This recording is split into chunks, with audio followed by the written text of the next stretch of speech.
Right గా మరో breaking news చూస్తున్న మాజీ మంత్రి శిల్పా మోహన్ రెడ్డికి షాక్.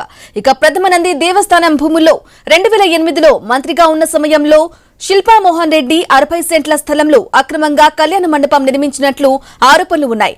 ఇక దీనిపై దేవాదాయ శాఖ అధికారులు హైకోర్టుకు వెళ్లక న్యాయస్థానం ఆదేశాలతో ఆ కళ్యాణ మండపాన్ని తమ ఆధీనంలోకి తీసుకున్నారు.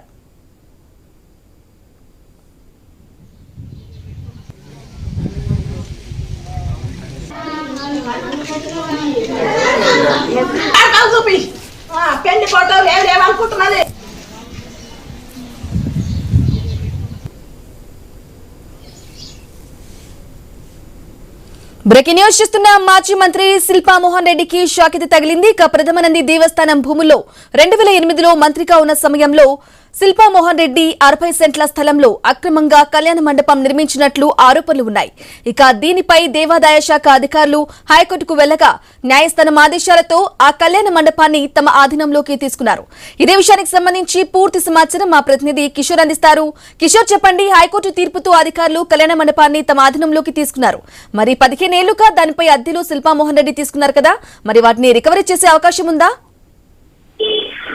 బ్రాహ్మణి యొక్క నంద్యాల పట్టణంలోని ప్రథమనంది దేవస్థాన ఆలయ భూములకు సంబంధించిన ఆ స్థలంలో ఈ యొక్క మాజీ మంత్రి శిల్పా మోహన్ రెడ్డి 2008లో ఆయన పేరు మీద జరుగుతున్నటువంటి శిల్పా సేవా సమితి పేరుతో ఒక కళ్యాణ మండపాన్ని నిర్మించారు. అయితే అది దానికి సంబంధించినటువంటి నిర్వహణ, దాని నుంచి వచ్చే ఆదాయం మొత్తం కూడా శిల్పా సేవా సమితి మాత్రమే అనుభవిస్తూ వచ్చింది. అయితే ఈ అంశం మీద హైకోర్టుకు వెళ్ళినటువంటి దేవాదాయ శాఖ వారికి సంబంధించినటువంటి శిల్పా సేవా సమితికి నోటీసులు ఇవ్వడం జరిగింది. అయితే ఈ యొక్క కోర్టుకు నుంచి వచ్చిన నోటీసులకు ఇటు శిల్పా సేవా సమితి ఎటువంటి స్పందన ఇవ్వకపోవడం, రిప్లై ఇవ్వకపోవడంతో ఈ యొక్క కోర్టు ఉత్తర్వుల మేరకు ఆ యొక్క కళ్యాణ మండపాన్ని మొత్తాన్ని కూడా దేవాదాయ శాఖ స్వాధీనపరుచుకున్నది. అయితే దేవాదాయ శాఖ అధికారులు చెప్తున్న దాని ప్రకారంగా కోర్టు ఆదేశాలు స్వాధీనం చేసుకుని దానిని తమ ఆధీనంలోకి తీసుకోవడం, పూర్తిగా దాని నిర్వహణ మొత్తానికి సంబంధించి కూడా బహిరంగ వేలం ద్వారా ఆ యొక్క పార్టీలను ఆహ్వానించి తద్వారా దాన్ని మెయింటైన్ చేయమని హైకోర్టు ఆదేశాలు ఇచ్చిందని చెప్తున్నారు. అయితే దీనికి సంబంధించి ఇంతవరకు 2008 నుంచి ఇప్పటి వరకు కూడా అయితే ఆ యొక్క దేవాదాయ శాఖ భూమిలో నిర్మించిన కట్టడానికి వస్తున్న ఆదాయాల మీద కోర్టు ఎలాంటి సూచనలు చేసింది అన్న దాని మీద మాత్రం ఇంకా దేవాదాయ శాఖ అధికారులు పూర్తి వివరాలు తెలియజేయాల్సి ఉంది. అయితే వచ్చేటటువంటి 2-3 నెలల్లో ఈ యొక్క కళ్యాణ మండలికి సంబంధించినటువంటి బహిరంగ వేల ప్రకటన వేస్తామో, ఎవరైతే ఆసక్తి చూపుతారో వారికి యొక్క నిర్వహణ బాధ్యతలు అప్పచెప్పి దాని ద్వారా వచ్చే ఆదాయాన్ని దేవాదాయ శాఖ తీసుకుంటుందని చెప్పి మాత్రమే ప్రస్తుతం చెప్తున్న పరిస్థితి ఉంది. ఓకే కిషోర్, ఇక అలాగే చెప్పండి, మరి శిల్పా మోహన్ రెడ్డితో మాట్లాడరా, ఆయన వర్షన్ ఏంటి, అలాగే ఆయన అప్పీల్ కు వెళ్లే అవకాశం ఉందా దీనిపై?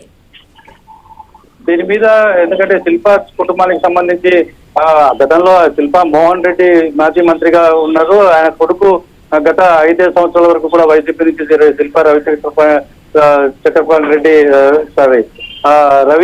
శిల్పా రవి వచ్చేసి ఎమ్మెల్యేగా ఉన్నాడు.